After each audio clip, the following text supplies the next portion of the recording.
Shalom Bapak Ibu terkasih, suster. Selamat malam. Kembali kita berkumpul kembali dalam persekutuan doa Sabtu Petrus Kalongan. Mari suster, Bapak Ibu, saat ini kita mau memulai. Jadi kita malam hari ini, mari kita arahkan hati kita mau berdoa.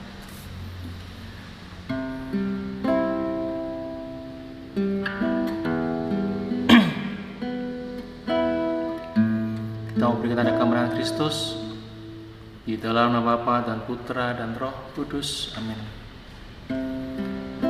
Selamat malam Bapak Putra Roh Kudus. Puji syukur, terima kasih atas segala anugerah penyertaan-Mu bagi kami.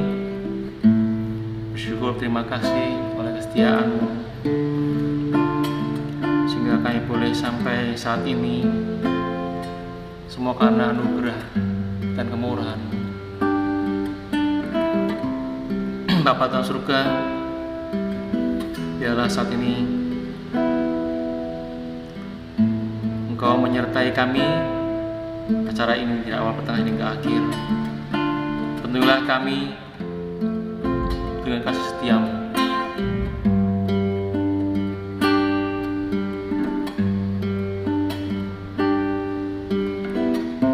Kasih setia-Mu yang ku rasakan lebih tinggi dari langit biru. Kebaikan-Mu yang telah Kau nyatakan lebih dalam dari lautan. Berkat-Mu yang telah ku terima sempat membuatku terpesona. Apa yang tak pernah ku pikirkan, itu yang Kau sediakan bagiku. Siapakah aku ini, Tuhan? Jadi biji mata-Mu, dengan apakah ku balas Tuhan selain puji dan sembah Kau.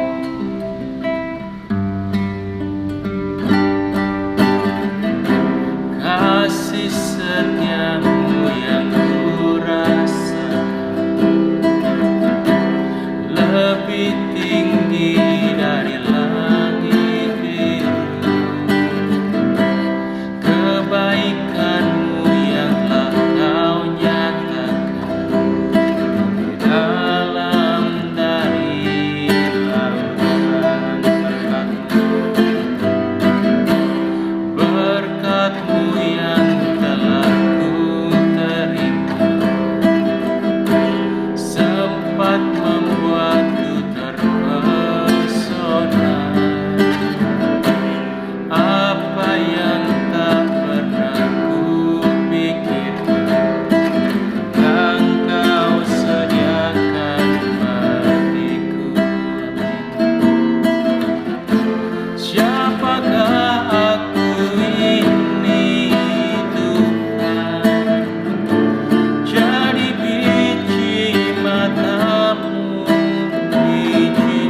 berterima kasih oleh karena kesetiaan-Mu yang Kau beri bagi kami. Bersyukur dan berterima kasih ya Bapa oleh setiap hari yang boleh Kau beri bagi kami kesehatan, nafas hidup sampai saat ini Bapa. Bersyukur oleh karena kesetiaan. Terima kasih Tuhan. Terima kasih Yesus.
Bapa atas surga,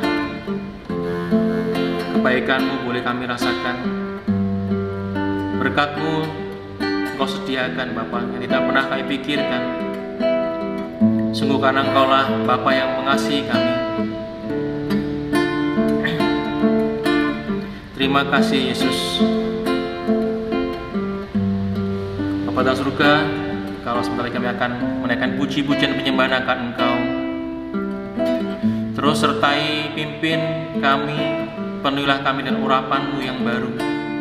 Kami rindu Bapa, hadirat-Mu menguasai diri kami, memenuhi setiap diri kami, sehingga hidup kami terus Bapa berjalan di dalam Engkau. Sertailah acara ini Bapa dari awal pertengahan hingga akhir. Terima kasih Yesus. Kemuliaan kepada Bapa dan Putra dan Roh Kudus. Amin. Shalom, saudara Bapak Ibu terkasih. Puji Tuhan, hari ini kita kembali datang. Kita mau memberikan puji-pujian bagi Allah kita, Allah yang hidup. Kita percaya bahwa dalam setiap puji-pujian, hadirat Tuhan datang bagi kita. Dalam setiap penyembahan ada suatu kuasa yang turun menjamah dan mengurapi kita. Baik, Bapak Ibu, mari kita ke satu pujian bahwa ada satu sobat kita yang selalu setia menemani kita, tidak pernah meninggalkan kita dalam keadaan apapun juga. Mari kita pujian ada satu sobatku. Satu sobatku yang setia, tak pernah dia tinggalkan diriku. Waktu aku susah, waktu ku sendirian, dia selalu menemani diriku. Namanya siapa? Namanya Yesus. Namanya Yesus. Nama Yesus yang menghibur hati. Sekali lagi. Namanya Yesus. Namanya Yesus.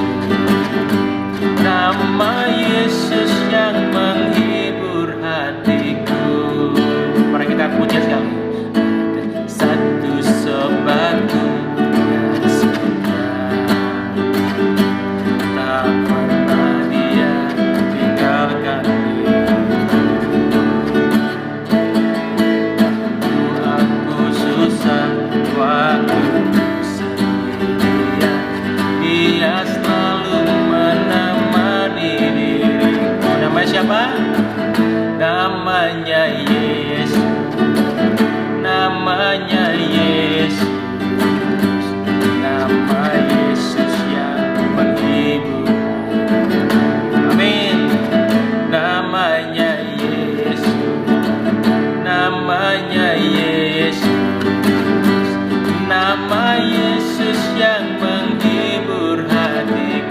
Yesus menghibur hatiku. Nama Yesus yang menghibur hati. Nama Yesus yang menghibur hatiku. Berikan sorak-sorai buat Tuhan Allah kita. Sungguh Allah kita yang dahsyat. Haleluya. Sungguh bila roh Allah ada di dalam kita, kita percaya bahwa seperti Daud menari, kita pun mau menari buat Tuhan Allah kita. Amin. Bila roh Allah ada di dalam, bukan menari seperti Daud menari. Bila roh Allah ada di dalam, bukan menari seperti Daud menari. Bukan menari, bukan menari, bukan menari seperti Daud menari. Bukan menari, bukan menari, bukan menari seperti Daud menari. Allah ada di dalam, bukan menari seperti Daud menari. Roh Allah ada di dalam, bukan menari seperti Daud menari. Bukan menari, bukan menari, bukan menari seperti Daud menari. Bukan menari, bukan menari, bukan menari seperti Daud menari. Bukan menari seperti Daud menari. Bukan menari seperti Daud menari. Berikan sorak-sorai buat Tuhan Allah kita. Haleluya. Syukur, terima kasih kita boleh memberikan pujian yang terindah buat Tuhan Allah kita. Saat ini kita akan masuk dalam hadirat-Nya. Kita percaya bahwa Dia selalu ada, karena Dialah kekuatan bagi kita. Mari Bapak, Ibu, Saudara, kita kembali tenangkan hati. Kita mau masuk dalam penyembahan. Kita mohon bukalah hati Bapak Ibu untuk menerima urapan yang baru, untuk menerima hadirat-Nya yang sungguh nyata di tempat ini.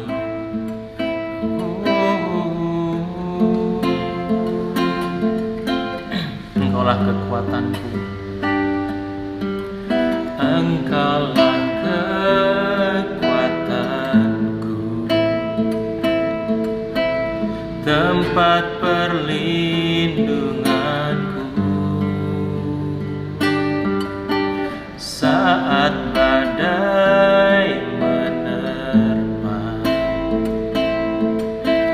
Aku tak akan goyah, aku tak akan goyah, sebab Kau sertaku. Kita akan puji sekali lagi.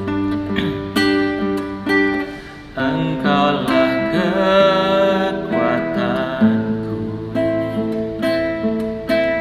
tempat perlindunganku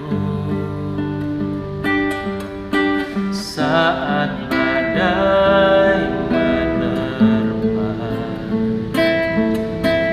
Aku tak akan goyah, aku tak akan goyah, sebab Kau sertaku. Sejauh langit dari bumi, begitu besarnya kasih-Mu. Penuhi hati kami yang hidup menyembah-Mu, Yesus. Sejauh langit dari bumi, begitu besarnya kasih-Mu. Kaulah Tuhan, kekuatanku,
penyembahan ini boleh berkenan di hadapannya.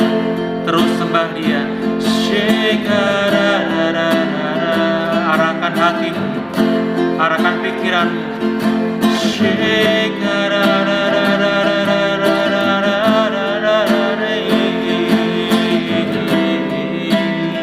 Terus sembah Dia. Bila penyembahan ini boleh berkenan padanya.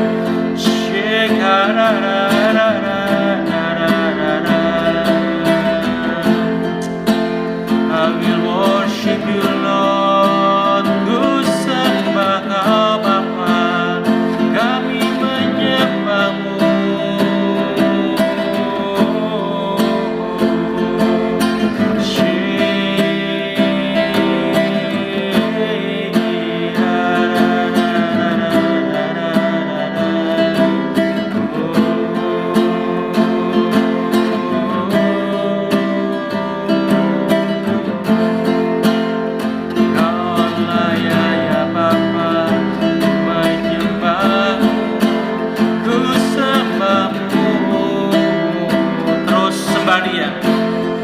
Sembah Dia dalam roh dan kebenaran.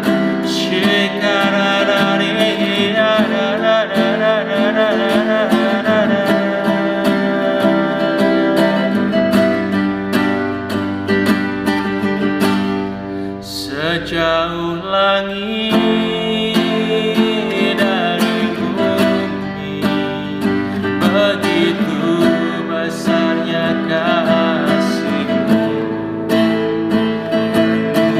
Hati kami yang rindu menyembah-Mu, Yesus. Sejauh langit dari bumi, begitu besarnya kasih-Mu. Kaulah Tuhan, kekuatan-Mu,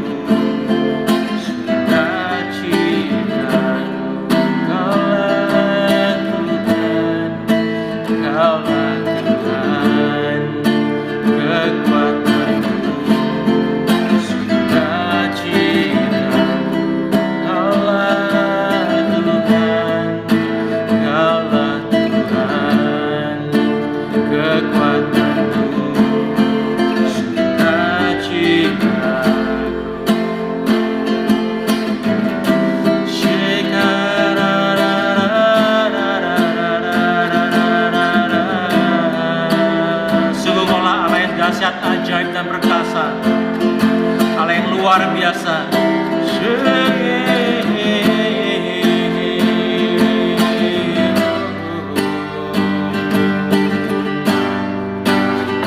Kau Allah yang besar, ajaib dan mulia. Kau Yesus yang selalu membuatku terpesona. Segala pujian bagi-Mu ya Tuhan.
kita mau tenangkan hati kita mau hening di hadapannya, kita mau mendengarkan setiap suara hatinya.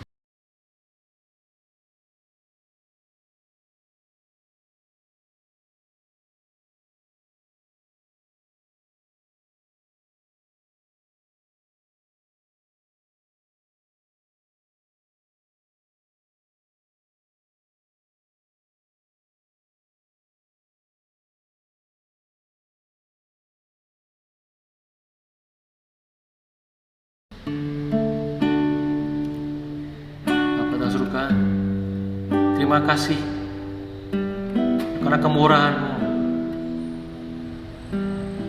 Penyembahan ini boleh berkenan di hadapan-Mu ya Bapa.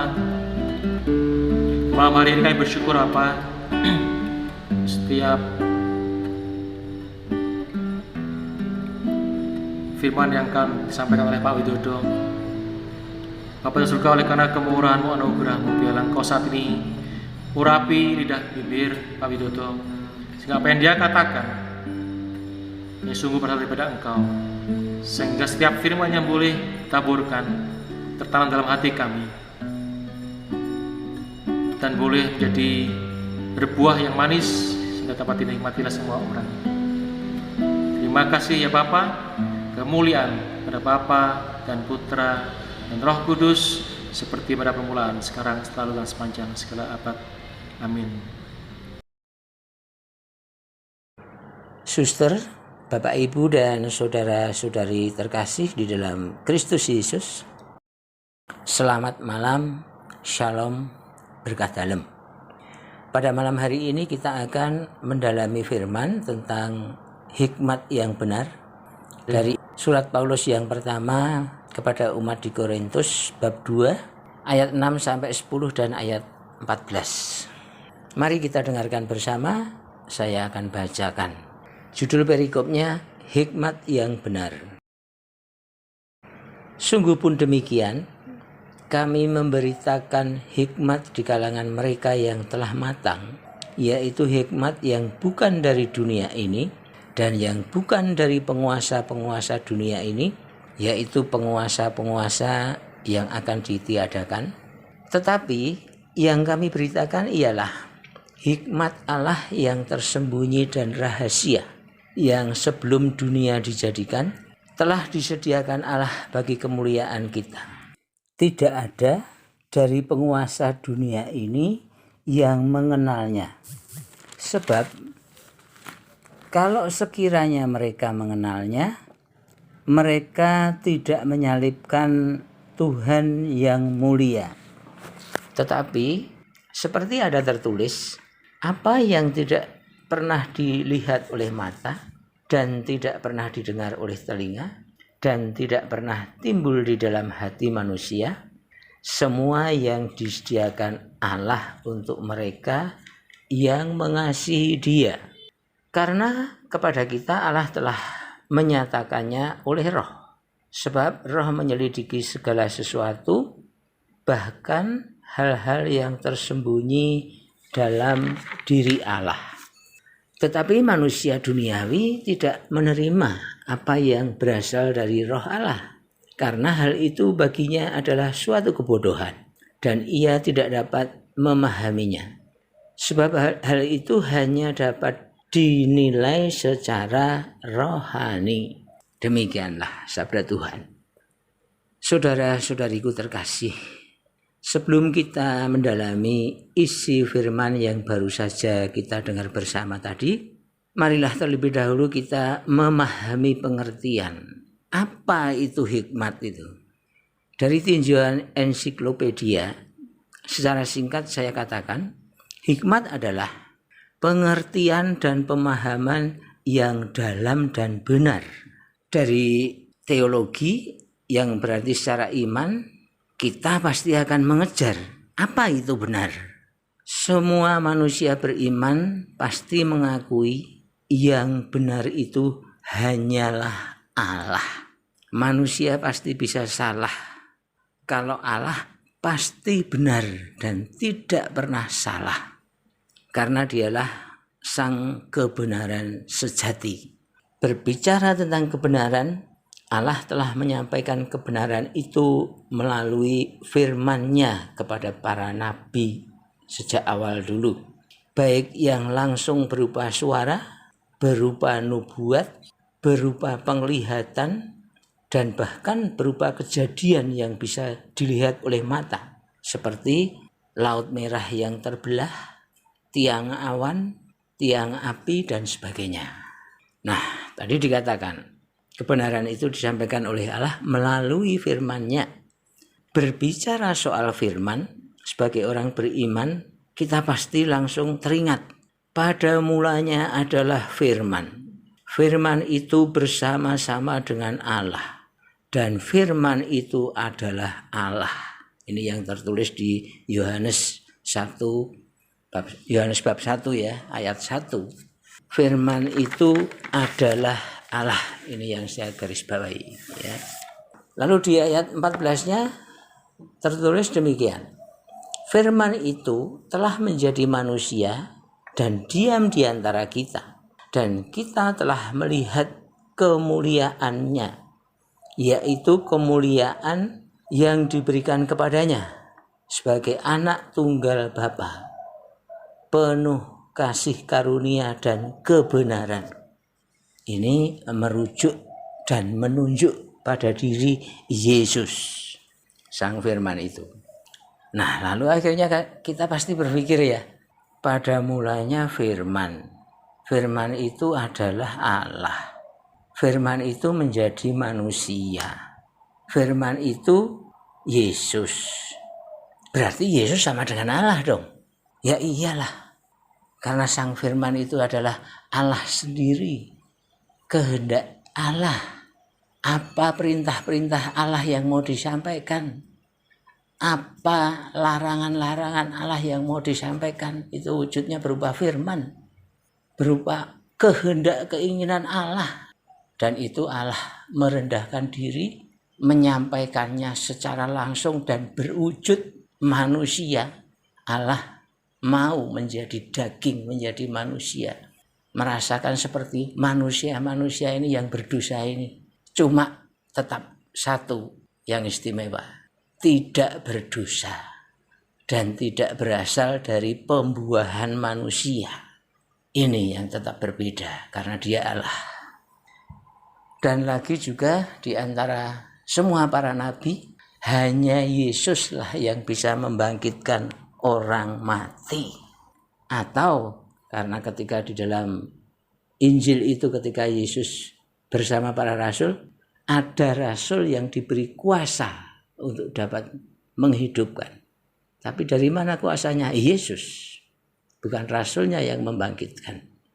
Nah itulah Bapak Ibu, saudara-saudari terkasih, kita meyakini, mengimani dengan sungguh tanpa ragu bahwa Yesus itu ya Allah, ya manusia.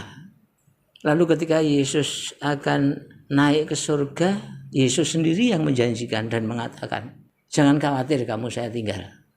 Karena Bapakku akan mengutus roh penghibur.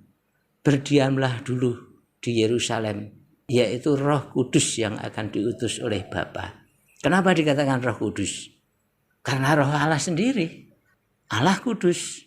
Sehingga Roh Kudus, Yesus, Bapa atau Allah itu bukan tiga, satu.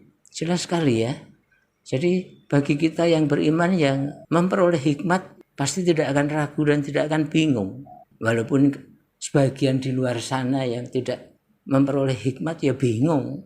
Masa manusia kok Allah? Tapi suatu kenyataan, tidak ada manusia satupun yang bisa membangkitkan orang mati.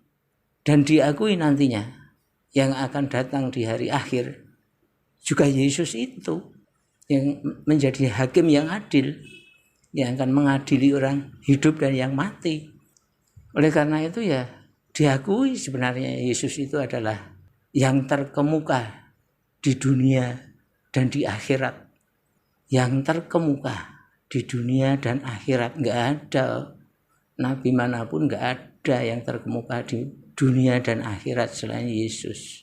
Itulah yang sesungguhnya kita bersyukur kita telah mengimani dan mengikuti Yesus Sang Penyelamat itu sendiri, Sang Juru Selamat itu sendiri. Nah, lalu mungkin bertanya, kalau dialah kenapa bisa disalib, bisa mati? Loh, dia kalau mau menggunakan kealahannya gampang aja. Dengan mengucapkan satu firman, matilah kau. Jutaan manusia yang akan menyalibkan itu mati. Tapi Allah tidak demikian, karena Allah itu maha kasih. Allah itu maha pengampun. Dan Allah sudah menunjukkan kerendahan hatinya. Mau menjelma jadi manusia. Itulah yang akan diajarkan pada kita. Apa mungkin Allah akan membunuh ciptaannya sendiri? Yesus sekalipun kalau mau menggunakan kealahannya bisa. Membangkitkan yang sudah mati aja bisa. Apalagi membunuh untuk yang hidup jadi mati, gampang. Tapi rencana Allah untuk mengorbankan anak domba yang kudus, yang sekali untuk selama-lamanya sebagai penebus dosa, tidak tercapai. Kalau Allah mau menggunakan Allahnya lalu semua dibunuh dan tidak jadi disalib, memang itu rencana Allah, tujuannya Allah. Karena akan mengajarkan kerendahan hati, mengampuni, bukan mata dibalas mata, tangan ganti tangan, nyawa ganti nyawa, tidak. Allah itu maha kasih, maha pengampun, maha penyayang. Bukan itu yang mau diajarkan Allah kepada manusia. Sehingga ditunjukkan pada diri Yesus, Sang Firman itu sendiri, ya Allah itu sendiri. Seperti ini loh. Tapi dengan mengalahkan kedagingannya, dengan mengorbankan tubuhnya itu, dia beroleh kebangkitan hidup yang sesungguhnya. Ini yang mau jadi tujuan Allah, sehingga firman itu menjadi manusia. Maka Yesus mengatakan ketika itu, aku dan Bapa adalah satu. Barang siapa melihat aku, melihat Bapa di surga. Jelas itu. Nah, maka akhirnya kesimpulan kita, hikmat apa yang kita cari sekarang? Tentu saja hikmat yang datang dari Allah, dari Bapa. Hikmat yang datang dari Yesus. Hikmat yang datang dari Roh Kudus. Karena hikmat yang benar hanya dari Yesus, dari Allah, dari Roh Kudus itu. Selain dari itu tidak ada hikmat yang benar. Awal sudah kita sepakati. Di dalam tinjauan teologi ya, tidak ada kebenaran sejati selain Allah. Nah, kemudian sekarang kalau kita sudah mau mencari hikmat yang benar itu yang seperti apa, maka kita sekarang akan masuk pada materi, pada esensi firman malam hari ini. Kita masuk pada firman, yang mana toh hikmat yang benar yang terjadi di situ. Di dalam firman tadi, Paulus hendak menegaskan bahwa semua yang dia sampaikan kepada umat di Korintus itu adalah hikmat yang datang dari Allah, dari Kristus, dari firman, bukan dari dirinya sendiri, bukan dari kemauannya sendiri, bukan dari keinginannya sendiri. Itu yang mau ditegaskan oleh Paulus. Dan ini sangat logis, bisa diterima. Secara iman kita sangat bisa menerima klaim Paulus ini, yang dia mengatakan, yang aku sampaikan ini hikmat dari Allah, hikmat dari Kristus ini. Itu yang mau disampaikan. Kenapa bisa saya katakan logis? Tadinya Paulus itu yang ketika itu masih bernama Saulus ya, itu adalah laskar kerajaan yang handal dia, yang mau membunuh pengikut-pengikut Yesus. Lalu setelah mengalami peristiwa, ditemui Yesus dalam wujud sinar yang sangat terang, dia jatuh dari kuda, lalu buta dan dibawa oleh serdadu-serdadu yang lain ya, tentu saja, yang bersama dengan Paulus dibawa ke kota dan buta selama 3 hari. Baru setelah didatangi Ananias dan dibaptis, barulah dia bisa melihat dan tidak jadi mau membunuh pengikut-pengikut Kristus, tapi bertobat dan takut akan Kristus dan selalu tergantung apa yang diperintahkan Kristus selanjutnya. Dia selalu mencari hikmat dari Kristus. Dia takut sekali akan Kristus. Benar sekali, seperti yang di dalam awal ya Mazmur ya, berbahagialah orang yang takut akan Tuhan.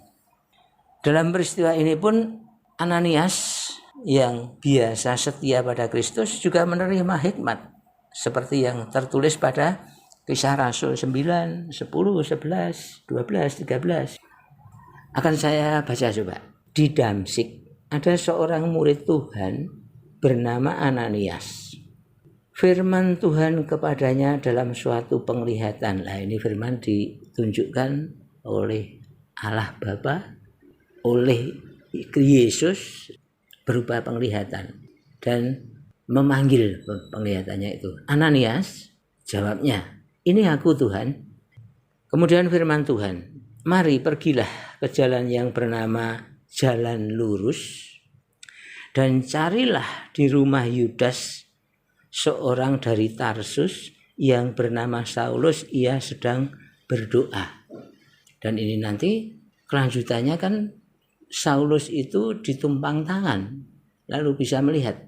Jadi Yesus menyuruh untuk menuju ke jalan yang lurus itu berarti pertobatan dan mengikuti Yesus.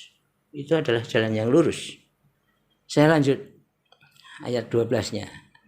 Dan dalam suatu penglihatan ia melihat bahwa seorang yang bernama Ananias masuk ke dalam dan menumpangkan tangannya ke atasnya supaya ia dapat melihat lagi.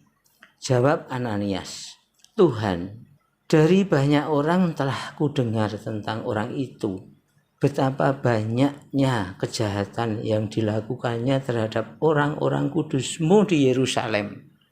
Nah, disinilah iman Ananias diuji dan hikmatnya juga diuji di sini. Kalau Ananias itu menggunakan hikmat dari manusia, dari dirinya sendiri, dia pasti nganyang, mbok jangan sih Yesus, dia itu orangnya jahat sekali loh. Ya, saya sudah dengar beritanya semua pengikutmu itu dibunuh oleh dia. Lah aku kalau ke sana menemui apa aku tidak dibunuh. Gimana sih Yesus tuh? Itu kalau mengikuti hikmat manusia. Mengikuti keinginan hatinya, enggak, aku enggak berangkat lah. Lucu Yesus tuh nyuruhnya kok aneh. Katanya aku nih muridnya, aku nih dikasih kok disuruh nemui yang suka membunuh begitu, ya aku dibunuh piye. Ananias pasti ragu secara hikmat manusianya. Akan tetapi apa yang dilakukan oleh Ananias? Dia tidak seperti itu. Di ayat 17 dikatakan, lalu pergilah Ananias ke situ dan masuk ke rumah itu dan seterusnya dan seterusnya. Jadi Ananias sudah mendengarkan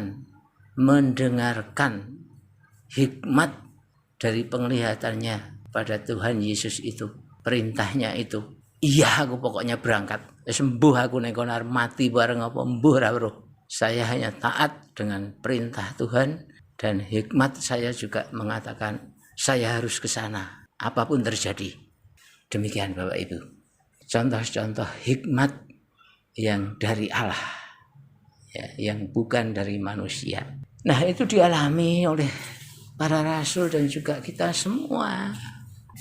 Contohnya juga dialami oleh Petrus ya. Petrus itu juga mengalami seperti itu di Lukas bab 5 ayat 45 ini. Setelah selesai berbicara, ia berkata kepada Simon, bertolaklah ke tempat yang dalam dan tebarkanlah jalamu untuk menangkap ikan. Ayat 5, Simon menjawab, Guru, telah sepanjang malam kami bekerja keras dan kami tidak menangkap apa-apa. Tetapi karena engkau menyuruhnya, aku akan menebarkan jalannya.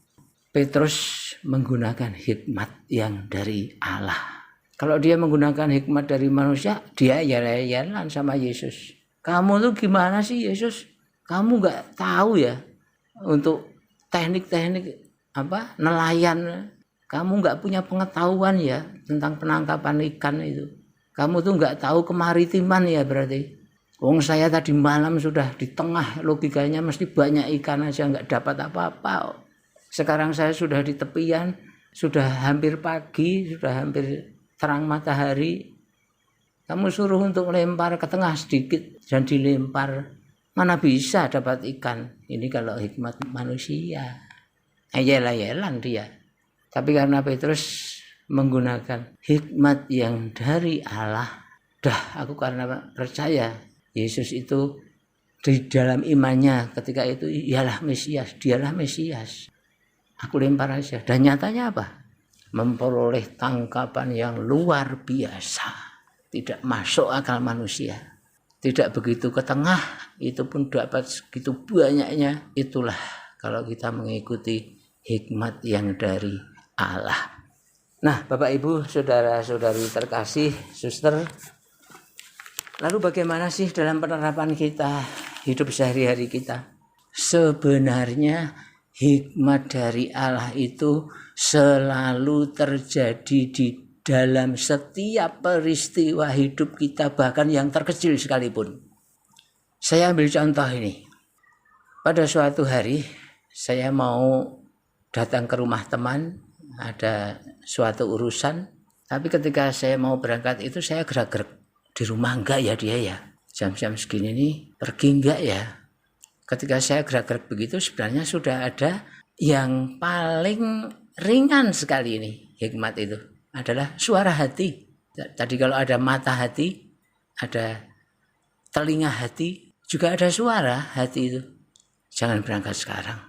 Iya ya, aku penting banget ya ke susu bentang rampung ini. Mangkatlah sudah wis. Bejo-bejan wis syukur ketemu raya wis ya. Saya nekat berangkat ya, tidak mendengarkan suara hati saya.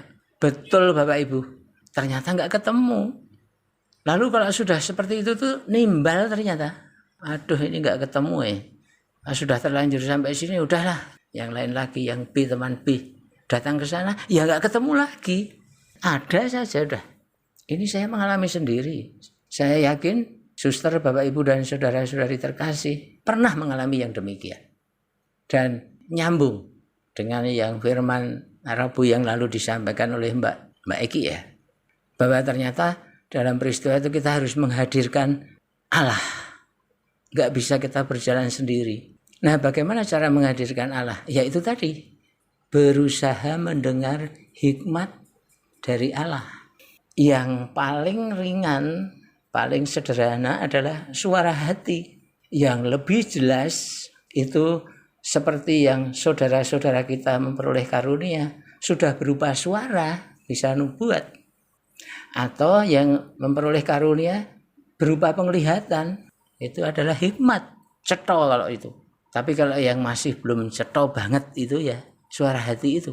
Karena kadang-kadang masih berbaur dengan keinginan hati kita.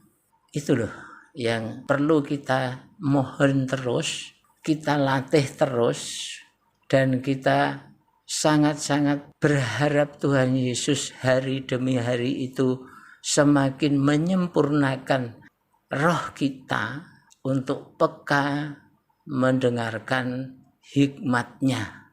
Ini yang mau kita raih, Bapak Ibu saudara-saudara terkasih. Ini yang mau kita raih sebenarnya. Kalau kita sudah menjadi satu dan sangat mudah mendengarkan suara hati, melihat dengan mata hati, mendengar dengan telinga hati ini, kita sudah menyatu dengan Roh Kudus betul. Jadi kita harus bisa mengosongkan hati kita, menekan keinginan kita untuk biar diisi dengan keinginan Roh Kudus. Ini yang perlu kita belajar hari demi hari. Saya, panjenengan semua harus terus belajar itu dan mohon disempurnakan hari demi hari oleh Tuhan Yesus. Begitu Bapak Ibu yang dimaksud dengan hikmat yang benar, karena kita tidak bisa mengandalkan mata yang secara fisik. Kalau mata fisik itu bisa keliru. Kita melihat seseorang, orang itu kok nyebeli ya, wajahnya aja judes kayak gitu, mesti itu orangnya ya nyebeli itu. Padahal belum tentu. Padahal belum tentu seperti yang kita lihat dengan mata kita. Atau seperti yang didengar oleh Ananias itu. Saya dengar begini, ternyata tidak. Itu Bapak Ibu. Saya pernah dapat suatu ungkapan Jawa itu, wah tepat sekali. Wis ben sing nata Gusti wae. Nek sing nata awake dhewe sok kacau ya malah. Betul itu. Jadi ada teman yang memasang di DP-nya itu, wis ben Gusti sing nata, sing ngatur. Nek tak toto dhewe kok malah semrawut, katanya begitu. Nah, bisanya Gusti yang noto itu tentu saja dengan suara hati kita dengarkan. Dengan hikmat, menunggu hikmat dan mencoba bisa menerjemahkan hikmat. Saya kira begitu Bapak Ibu yang harus kita lakukan dalam hidup sehari-hari kita. Baik, marilah kita berdoa.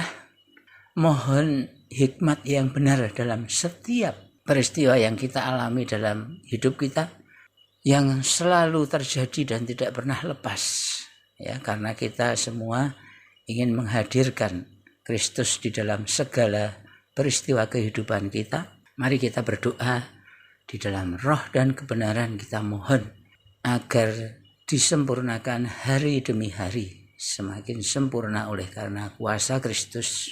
Kepada suster, Bapak Ibu dan saudara-saudari terkasih yang setelah berdoa memperoleh hikmat sesuatu untuk bisa diutarakan, mohon untuk direkam mungkin, ya, diutarakan nanti setelah persekutuan doa ini berakhir. Mari kita siapkan hati untuk berdoa di dalam roh dan kebenaran, dalam tuntunan Roh Kudus. Syalamanataka hailohim syaralapataka ramahilo syarapatahilo syarapalanataharapa urlala kaskilalapata ya amanata sikilalapa ya Yesus kahanata sikirapa ya abah ulakhianataka syarapa sikirapa kunatakala yarabana sikara ya ana yarabana ya kaskilatarapata parapata hurla yarabana siki askela tarapata hana anasikiata abah kisyalala parapana takasikiata kurala yarabana takasikila parapa yesikilana tarapata shalala parakata apakah shalala parapata kalasi shalala parapana takala yara parapaya shalala parapata kasi shana ada sikila. Amin. Kemuliaan kepada Bapa, Putra dan Roh Kudus seperti pada permulaan, sekarang, selalu dan sepanjang segala abad. Amin. Suster, Bapak, Ibu dan saudara-saudari terkasih di dalam Kristus, memenuhi pesan Mas Hartoyo untuk saya menutup dengan doa penutup dan mengakhiri persekutuan doa malam hari ini. Marilah bersama-sama kita menyiapkan hati untuk berdoa kepada Bapa di surga melalui putranya terkasih Tuhan kita Yesus Kristus.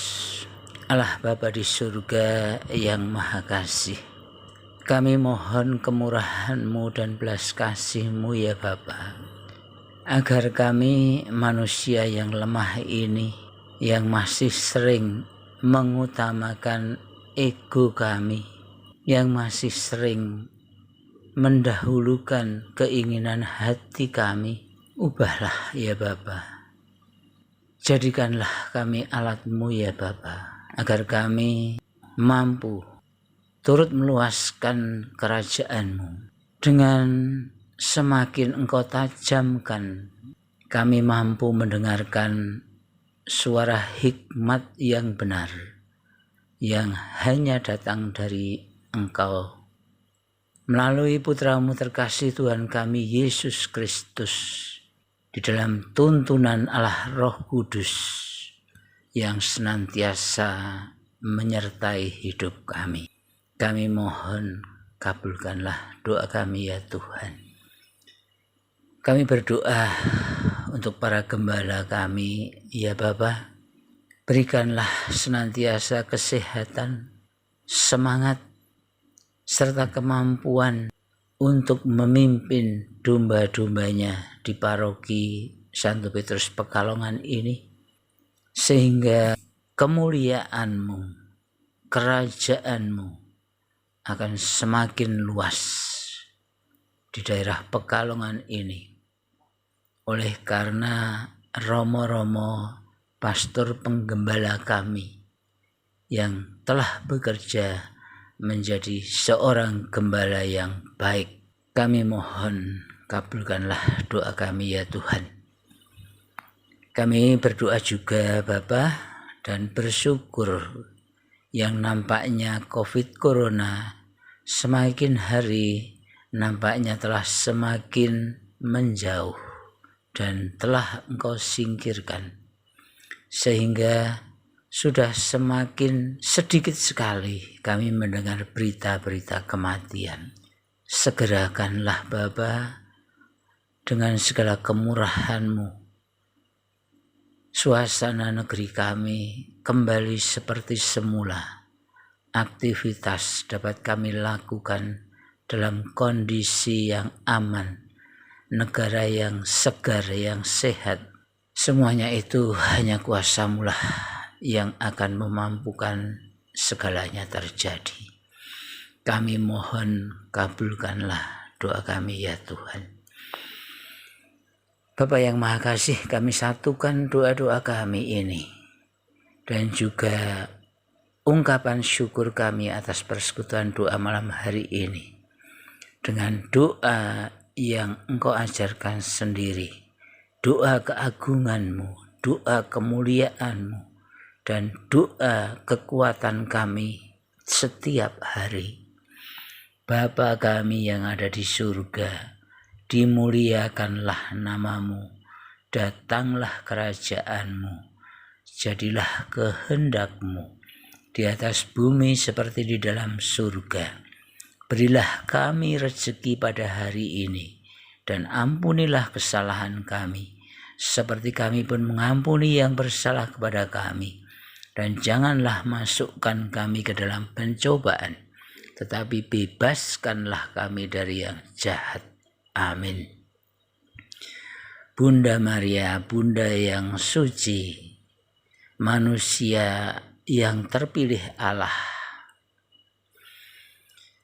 Engkau yang selalu taat dan setia dan sangat berserah penuh kepada Bapa. Doakanlah kami, Bunda, agar kami pun mampu meneladan apa yang telah Engkau lakukan ketika Engkau hidup di dunia. Salam Maria, penuh rahmat, Tuhan serta-Mu. Terpujilah Engkau di antara wanita, dan terpujilah buah tubuh-Mu Yesus.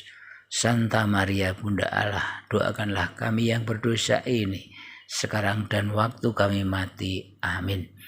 Kemuliaan kepada Allah Bapa, Putra, dan Roh Kudus, seperti pada permulaan, sekarang, selalu, dan sepanjang segala abad. Amin.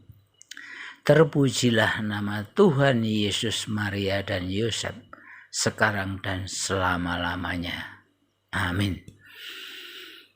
Bapa di surga, berkatilah kami dari tahta-Mu yang maha kudus, agar hidup kami senantiasa di dalam perlindungan-Mu, di dalam kuasa-Mu, di dalam tangan-Mu, dan dalam tuntunan-Mu, dan di dalam nama Putra-Mu terkasih Tuhan kami Yesus Kristus, Raja segala raja, penyelamat kami dan penebus kami, dalam nama Bapa dan Putra dan Roh Kudus.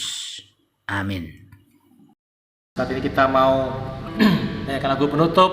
Kita percaya bahwa hati yang gembira adalah obat, karena Tuhan sungguh menyukai hati yang selalu bersyukur akan kasih setianya, bersyukur dalam segala keadaan. Mari Bapak Ibu, kita akan pujian hati yang gembira adalah obat. Hati yang